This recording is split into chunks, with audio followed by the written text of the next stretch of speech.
Revolução Industrial, época de grandes avanços tecnológicos, conhecida na Inglaterra também como Era Vitoriana, em homenagem à grande Rainha Vitória, mas também era uma era de desigualdades sociais desumanas, de trabalho infantil e escravo, uma época de opressão, de um capitalismo ainda indomado e incompreendido.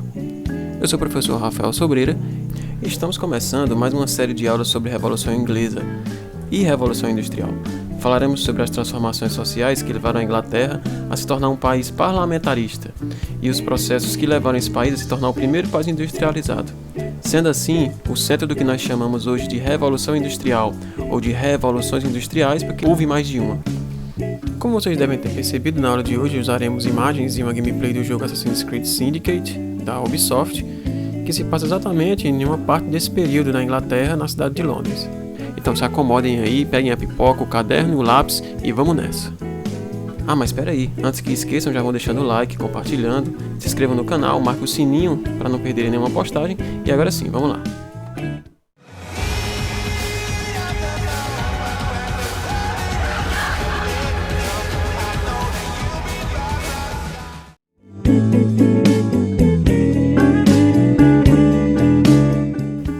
A Revolução Inglesa.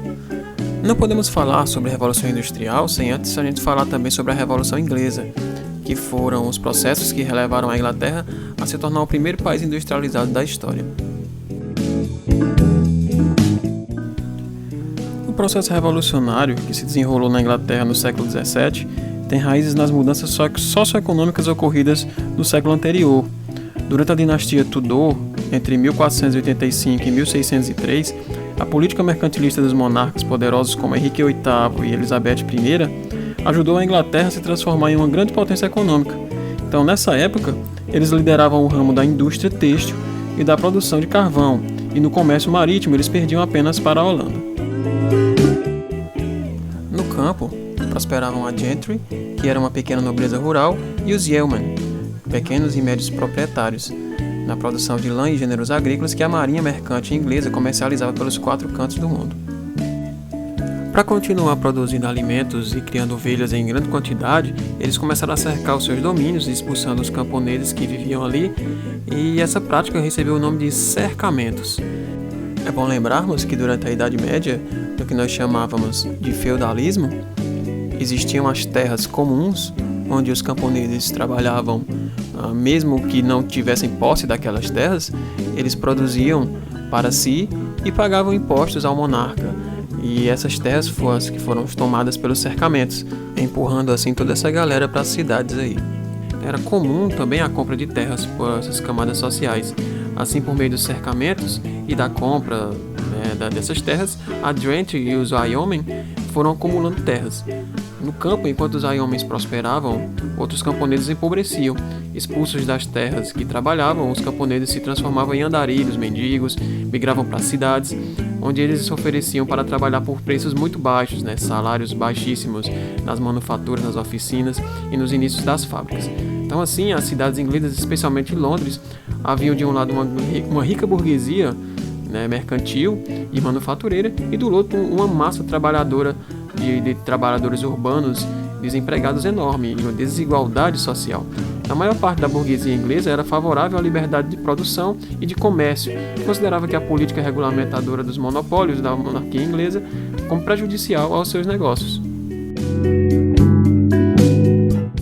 Puritanismo e Revolução. Puritanos eram os calvinistas ingleses que lutavam pela purificação da igreja e se consideravam os eleitos de Deus.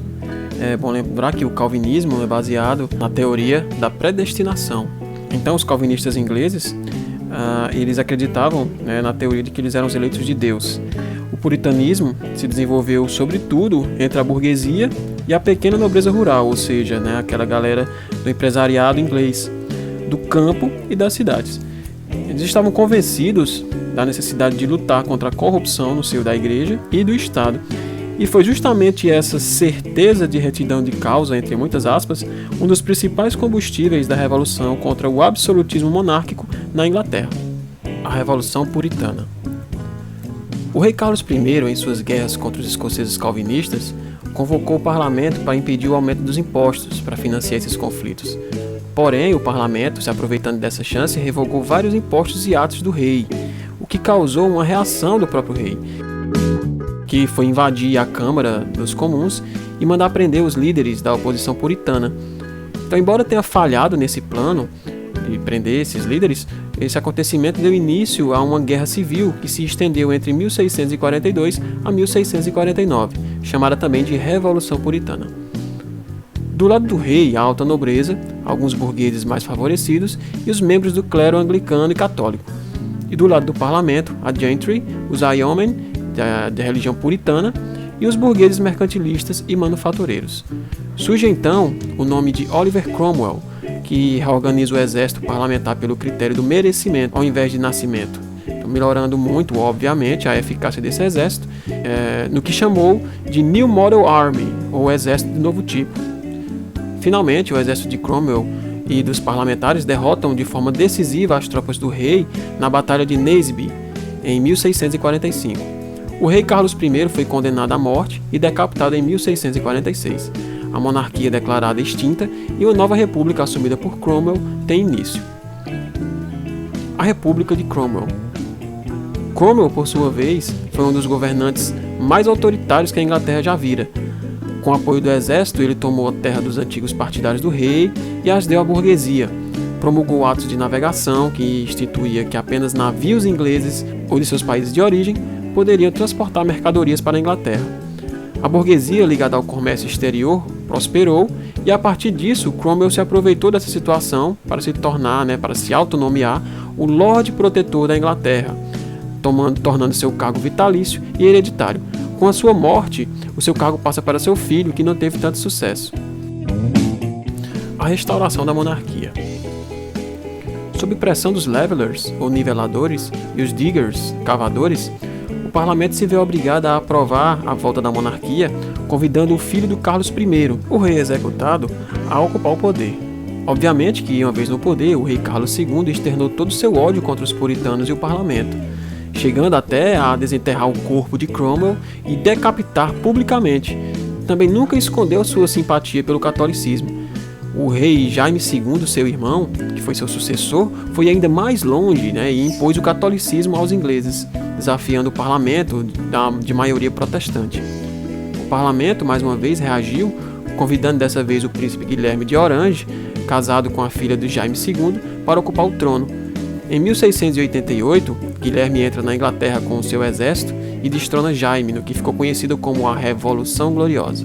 O parlamento então aceita a escolha do soberano e esse jura obedecer a Bill of Rights, ou a Declaração dos Direitos, em 1689, que garantia o poder ao parlamento, enquanto limitava o poder do próprio rei. Assegurava os direitos dos civis e a liberdade individual de todos os cidadãos ingleses. Estava assim instaurada a monarquia parlamentar que até hoje é vigente ali na Inglaterra. Esse processo foi inspirado pelas ideias revolucionárias do pensador político John Locke, ideias que pregavam que os governos foram criados para defender os direitos naturais dos homens. Direitos esses, que eram o direito à vida, à liberdade e à propriedade.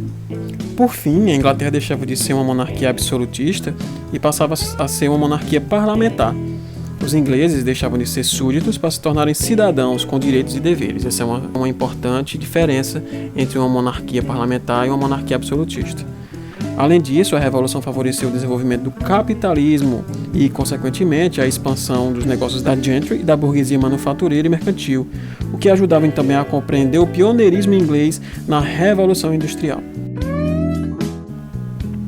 Então, galerinha, esses foram os processos que levaram a Inglaterra a se tornar um país parlamentar, chamados geralmente de revoluções inglesas. Como se deu a queda e a volta da monarquia sobre outra forma mais democrática, percebemos também que com isso a burguesia estava pronta para tomar as rédeas da economia do país, dando início ao processo de industrialização que expandiremos na próxima aula, que vai tratar exclusivamente sobre a Revolução Industrial em si. Hoje nós usamos o livro História, Sociedade e Democracia, volume único, do Alfredo Bolos Jr., e o livro Século das Revoluções, de Christopher Hill, entre outras fontes de pesquisa. Então por hoje é só. Vão deixando o like aí mais uma vez, lembrando de compartilhar para a galera aí, é muito importante.